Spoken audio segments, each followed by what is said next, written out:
민수기 3장 1절부터 4절 말씀 마음을 집중하시고 함께 읽어보십니다. 여호와께서 시내산에서 모세와 말씀하실 때에 아론과 모세가 낳은 자는 이러하니라. 아론의 아들들의 이름은 이러하니 장자는 나답이요 다음은 아비후와 엘르아살과 이다말이니 이는 아론의 아들들의 이름이며 그들은 기름 부음을 받고 거룩하게 구별되어 제사장 직분을 위임받은 제사장들이라. 나답과 아비후는 시내 광야에서 여호와 앞에 다른 불을 들이다가 여호와 앞에서 죽어 자식이 없었으며 엘르아살과 이다말이 그의 아버지 아론 앞에서 제사장의 직분을 행하였더라. 아멘. 이 앞장에서는 이스라엘 광야에서 인구 조사를 통해서 또 앞으로 향후 남은 38년 동안의 광야에서의 모든 이동하는 일, 그것에 질서 있게 모든 일이 이루어지도록 했었던 과정이 기록이 되어 있습니다.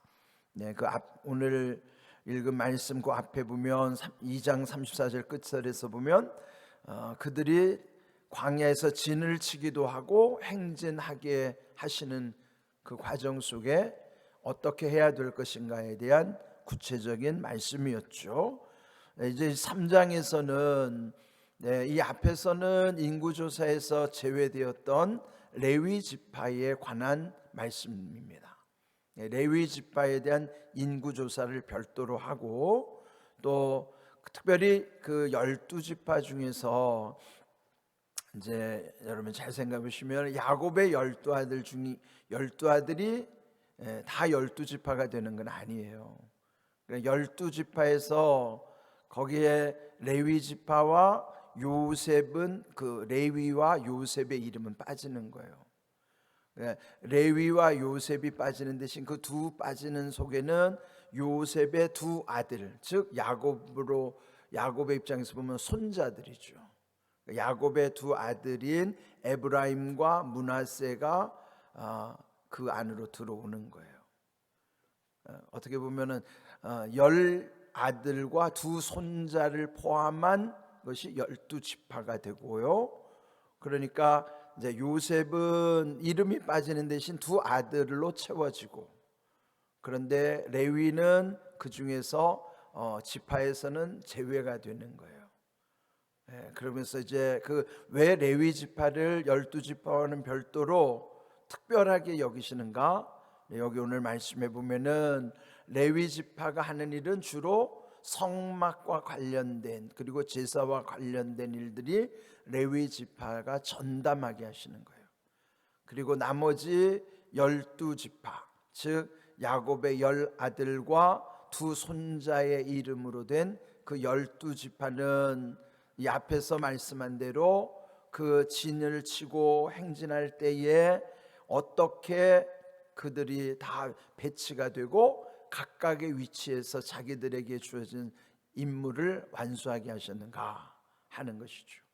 그래서 그 성막을 중심으로 레위 지파들이 주로 거기에서 봉사하는 것이고요. 그 다음에 사방으로 이 동쪽에서부터는 유다 지파와 또 함께하는 그 세 지파, 그리고 이쪽 남쪽에는 또 르우벤 지파를 중심으로 해서, 그리고 이 서쪽에서는 에브라임 지파, 그리고 이 북쪽에서는 단 지파를 중심으로 해서 12지파를 각각 이렇게 배치를 한 것이죠.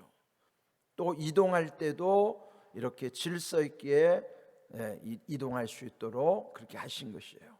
근데 이제 오늘 이 3장에서는 그 12지파는 주로 전쟁에서 그들이 역할을 하는 것이고, 또 그 12지파에서 제외됐고 특별히 구별했던 이 레위 지파는 하나님의 일을 전담함으로써 어떻게 보면 영적인 직무를 감당하게 하시는 것이죠. 그 말씀이 3장의 전체에 기록이 된 내용이에요. 오늘 읽은 4절까지 말씀해 보면은 특별히 모세와 아론을 가장 앞세웠죠. 예, 모세와 아론도 사실은 레위 지파에 속한 사람들이에요. 그런데 레위 지파 중에서도 모세와 아론을 가장 앞에 지도자로 세우시고요. 그 다음에 여기 이제 2절을 보시면은 그 중에 모세의 형 아론의 아들들 직계 자손으로 제사장을 이어가게 하시는 거예요. 여기 2절에 보면 그 아론의 아들 이름 4명이 나오죠. 장자 나답으로부터 둘째 아들 아비후, 또 엘르아살과 이다말, 이렇게 4형제, 아들 넷이 있었거든요. 근데 여기서 보면은 그 아들 넷을 3절에 보시면은 특별히 기름을 부으시고 또 거룩하게 구별하여서 제사장 직분을 위임하였다 하는 거예요. 오늘 제목이 위임입니다. 위임이라는 것은 맡겨주셨다는 것이죠. 근데 예수님도 비유 가운데 우리를 청지기 직분을 주셨다고 그러잖아요. 근데 청지기도 주인의 뜻을 잘 받들어 관리하는 거예요. 그렇게 보면은 위임과 청지기의 직분이 같은 의미겠죠. 또 우리 인생이 이 땅에 사는 동안에 실제로 자기 것이 없는 거예요. 죽으면 그건 다 소용없는 거니까. 뭐 이 땅에서는 다 자기 것이라고 착각하면서 살지만 죽으면 아무것도 아닌 것이죠. 그러면은 엄밀히 말하면은 나의 소유는 없는 거예요. 잠시 살아있는 동안에 위임 받은 것이고 청지기의 직분을 주신 것인 뿐이에요. 그러나 우리에게 주신 시간뿐만 아니라 또 소유도, 또 할 수 있는 능력도, 모든 관계도, 우리에게 관련된 모든 것은 이 땅에 머무는 동안, 잠시 머무는 동안에 맡겨주신 것일 뿐이란 말이죠. 그게 위임이에요. 그것을 감당하는 것이 청직이고요. 그래서 먼저 이것을 알아야 된다고요. 죽어서까지 가져갈 수 있으면 얼마나 좋겠어요. 그렇게 할 수 없죠. 그래서 우리가 이 땅의 청직이라는 사실, 하나님께 위임받았다는 것, 그런 늘 기억하면서 살아가는 것이 지혜로운 인생인 것입니다. 그래서 여기 보면은 특별히 하나님이 위임해 주신 것의 특징은 뭐냐면 기름을 부어 주신 것. 기름 부음이라는 것은 신약에 오면은 성령의 역사로 연결되잖아요. 그렇다면 하나님의 나라를 위해서 살아간다는 것은 이 땅의 것으로 끝이지 아니하고 천국까지 이어진다는 의미예요. 그러면 그저 이 땅에 위임받는 것으로서만 끝나면 그건 아무것도 아니지만, 이 땅에 위임받은 청지기로서 하나님의 나라를 위해서 살아가는 사람은 이 땅에서 수고하고 우리가 이 땅에서 행한 모든 것은 천국에 기록될 뿐만 아니라 천국까지 이어지게 하시는 것이에요. 그래서 우리가 주 안에서 살아간다고 하는 것이 얼마나 귀한 일인가. 고린도전서 15장 마지막 절이 그거예요. 그래서 주 안에서의 너희 수고가 헛되지 않은 줄을 알미라 하는 것이죠. 주 안에서의 수고함이 아닌 것은 다 헛될 수밖에 없는 거예요. 여기 특별히 위임해 주셨다고 하는 것은 두 가지, 기름 부으심을 받고 거룩하게 구별이 되었다 하는 것입니다. 우리 자신이 이렇게 성령의 역사, 성령의 도우심 가운데 또 이 세상 동일하게 사는 것 같지만은 그렇지 아니하고 하나님 알지 못하는 사람들과는 구별되게 살아가는 것, 그래서 하나님의 나라를 향하여 살아가게 하신다는 것이 얼마나 귀한 일인가를 깨닫는 거예요.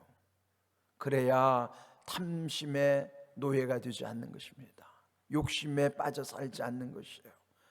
이런 우리가 누군가를 먼저 정체성을 아는 게 중요한 거예요. 우리에게 하나님이 위임해 주셨고 그 위임받은 나는 청지기로서 사는 것이구나, 나의 소유는 없는 것이구나를 깨닫고 살아가는 것이에요. 자, 이 말씀이 오늘 중요한 우리에게 주시는 교훈이고, 두 번째, 그런데 그 네 아들 중에서 첫째 아들, 둘째 아들이 신의 광야에서 불행한 일을 겪는 것이죠.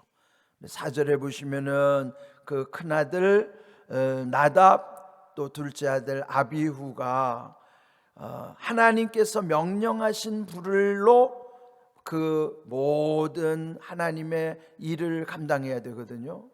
특별히 제사를 드릴 때에 또 이 아들들이 했었던 일은 그 번제단에서 불을 받아다가 그 향을 피우는 분향단의 그 불로 향을 피워야 되는 것인데 그리하지 않았다는 것이죠.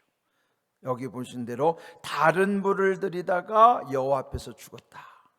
레위기 10장에 기록된 말씀이에요. 그러니까 어떤 현상으로 볼 때는 불이 그 불 아니겠어요? 불이 다 그 불이지 뭔 그 불이 뭐가 다른가? 현상적으로는 같아 보일지 모르지만 본질이 다른 건 뭐냐면 하나님이 명하신 것과 자기가 임의대로 하는 것은 현상적으로 똑같은 불인 것처럼 보일지라도 하나님은요 보이는 것으로 판단하는 것이 아니라 보이지 않는 본질로 판단하시는 거예요. 그러니까 우리가 지금 똑같이 예배를 드리더라도요 똑같은 자리에서 똑같은 게 아니라고요. 우리 안에 중심을 보시는 하나님은 우리 예배를 지금 다 달리 받으시는 거예요. 그래서 여기 하나님의 뜻대로 한다는 것이 얼마나 귀한 일인가. 여기 그들은 다른 불을 들이다가 결국 불에 살라서 죽임을 당하게 됐던 것입니다. 네, 이런 끔찍한 사건을 통해서 알 수 있는 게 뭐냐면은 똑같은 게 아니라는 것이죠. 보이는 것이 다가 아니고 똑같은 것이 똑같은 게 아니라는 거예요. 하나님의 우리 중심을 보시는 것은 우리의 마음이 다 다르다는 것이죠. 그래서 그러면 하나님의 뜻대로 하려고 할 때 가장 중요한 게 뭐냐면 여기 다른 불이라는 것처럼 갈라디아서 1장에 보면요 바울이 강조한 건 다른 복음에 대해서 아주 엄격하게 강조합니다. 갈라디아서 1장 8절 그러나 우리나 혹은 하늘로부터 온 천사라도 우리가 너희에게 전한 복음 외에 다른 복음을 전하면 저주를 받을지어다.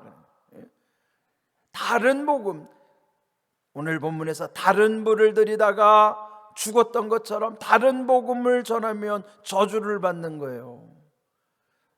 하늘로부터 온 천사라고 하더라도 다른 복음을 전하면 저주를 받는 거예요.